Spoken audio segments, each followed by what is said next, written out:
The baseball bat is produced by a company, Hillerich and Bradsby, which in the 1940s was also producing rifle stocks for the US military.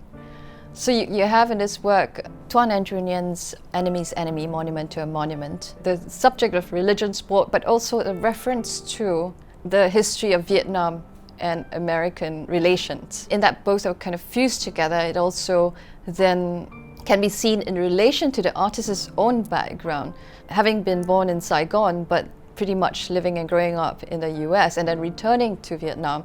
I played baseball when I was really young. It's a really interesting game. I never wrapped my head around it, but when I was doing this project, I started thinking about the symbolism in baseball and the experience one gets when one goes to a baseball game. I mean, the obvious things are like singing the national anthem and then, you know, the rockets, red glare, the bombs bursting in air, and then you have this like missile being projected up and like, you know, the other team is trying to like disengage it basically by catching it before it lands, right? Before it hits ground. Then you have like this team trying to occupy bases. I started thinking about the US and how they were occupying different military bases and their kind of moves during this Cold War era. And it seemed like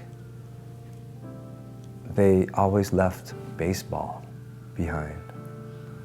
But for some reason, baseball never took on in Vietnam. Baseball is really big in Korea.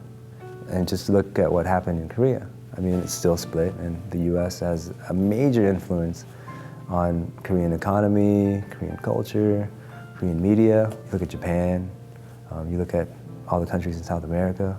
I mean, you can kind of make these parallels, kind of, between like the success of the US military intervention and whether or not baseball was left behind.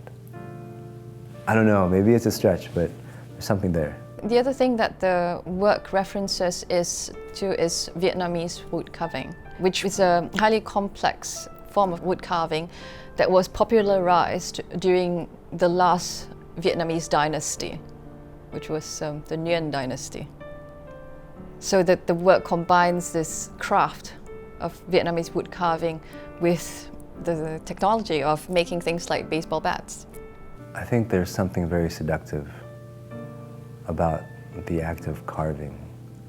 To redefine an object that symbolizes one thing with an image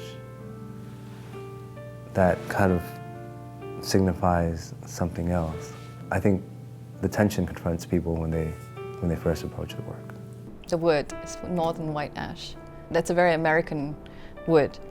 And so you have that, and then overlaid on it, you have Vietnamese wood carving by a carver from Hue. I worked with a carver from Hue, which is located centrally in Vietnam. Hue has a tradition of carving that dates way back, like back before royalty. And this particular carver was obsessed with the lineage of monks that self-immolated during the war in Vietnam. And it was important for me to kind of go to Hue, because that's where the monk is originally from. In Hue, you can actually visit the pagoda where they have on display the car that was situated behind him that took him to that location where he self-immolated. So I worked with Thai, the carver, to carve these baseball bats. We've done 3 prototypes. We call them prototypes, but for lack of a better word, I think. Initially, we carved it, and it was the bat halfway carved. And then the second prototype was the bat carved all the way through with the flames, leaving the bat like an empty shell, like a dried up leaf where you just see the veins. And the third one was an attempt at trying to mimic the monument as closely as possible.